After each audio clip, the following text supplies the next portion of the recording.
As the countdown begins for the Mahakumbh, All India Muslim Jamaat has stoked a controversy with a bizarre comment, something that we haven't really heard before. The president of the All India Muslim Jamaat, his name is Maulana Shahabuddin Rizvi, is alleging that 55 bighas of Waqf land is being used for the Mahakumbh 2025. In a video message, he has said that the Muslims of Prayagraj have shown a big heart. By permitting the Mela on the Waqf land, Hindus should reciprocate by allowing the Muslims in future, or here as well, to enter the event. He has slammed the call basically by the All India Akhada Parishad to ban the non-Hindus from the Kumbh. The Vishwa Hindu Parishad has dismissed Rizvi's comments, calling them absurd. VHP has emphasized that the Kumbh predates Islam, accusing Maulanas of echoing Jinnah's ideology. Now here's what the Muslim cleric has to say and what are the other leaders saying in return. कि जो ज़मीन है, जिस ज़मीन पर ज़मीन के बहुत सारे हिस्से पर जो शामियाने तंबू वगैरह लगाए गए हैं, इंतज़ामात किए गए हैं, मेला लग रहा है, ये वक्फ की ज़मीन है और वहाँ के मुसलमानों की ज़मीन है। मगर दरियादिली देखिए मुसलमानों की कि मुसलमानों ने कुंभ के मेले की तैयारियां, शामियाने और पंडाल, रोड और सड़कें और खड़ंजों पर कभी मना नहीं किया कि यहाँ पे मत लगाइए। और तंगदिली देखिए अखाड़ा परिषद के लोगों की कि वो लोग जो है वो मुसलमानों के प्रवेश पर वहाँ पे ठेला लगाने, खोंचा लगाने से भी मना कर रहे हैं। एक मौलाना कहते हैं कि वक्फ बोर्ड की जमीन है।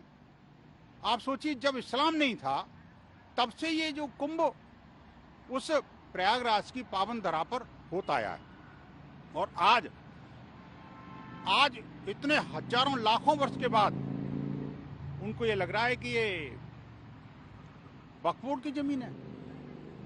ऐसी जो कलुषित मानसिकता के शिकार जितने भी मौलाना हैं उनको अपने अंतर्मन में झांकना चाहिए। प्रयागराज का जो कुंभ है वो बहुत प्राचीन है और जो कह रहे हैं कि उस समय इस्लाम का जन्म भी नहीं हुआ था, तब से ये कुंभ बराबर चलता आ रहा है। और कब किस समय में ये क्यों यह कुंभ है और कैसे है, ये सब इतिहास उनको पता नहीं है, इसीलिए कह रहे हैं कि वक्फ बोर्ड की जमीन में है। ऐसा नहीं है। वक्फ बोर्ड की सारी जमीनें सरकार की हो जानी चाहिए। अनाधिकार चेष्टा है। धर्म के नाम पर देश का बंटवारा कराने वाले इस देश में भूमि को हथियाने का माफिया बन चुके हैं वक्फ बोर्ड के नाम से। All right, the political showdown aside, I want to tell you another layer to the Mahakumbh. Remember, it's incredible. There's history, heritage of centuries even mentioned in the Purans. But then there is, fast forward to the modern world of technology. So as per security measures, there are going to be advanced automatic vehicle verification technology. There are speed boats, underwater cameras. So remember, crores of people are expected to throng the holy city of Prayagraj. And with the pilgrimage, which is as much the holy bath of the Mahakumbh, will also simultaneously have modern technology to ensure everything is safe and secure. जो हमारा cyber space है उसको पूर्ण तरीके से secure कैसे किया जाए, इसकी बेहद तैयारियां की गई। हम लोगों ने साइबर स्पेस की पेट्रोलिंग के लिए तकनीकी संस्थानों के साथ MOU किया है।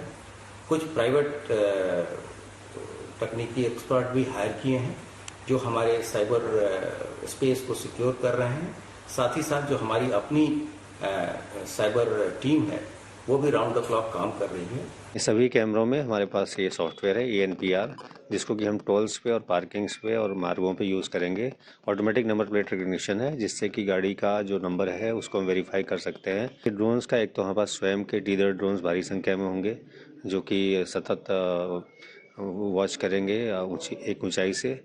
इसके अलावा जो अन्य ड्रोन हैं जो कि बिना परमिशन लिए चल रहे हैं, उसके लिए हमारे पास एंटी ड्रोन सिस्टम है। अंडर वाटर कैमरा भी है हमारे पास कि यदि कोई ऐसी बात हो जाती है कि हमको पानी के अंदर देखना पड़े तो उसका प्रयोग किया जाएगा। देखिए, महाकुंभ मेला जो है इसमें 40 से 50 करोड़ श्रद्धालुओं को आना है और हम अपनी पूरी क्षमता लगा रहे हैं कि सुरक्षा में कहीं कोई समझौता ना हो। महाकुंभ के अंदर कोई भी ऐसा ऑप्शन नहीं छोड़ा जा रहा है कि अगर कोई भी समस्या आए तो उसके लिए पहले से हमारी टीम्स तैयार रहें और हम जॉइंटली उसमें काम करके और लोगों को एक सुरक्षा का माहौल वहाँ पे उनको लगे कि भाई हर तरीके से सुरक्षा मतलब उपलब्ध कराई जा रही है और सुरक्षा में कोई कहीं पे कमी नहीं है।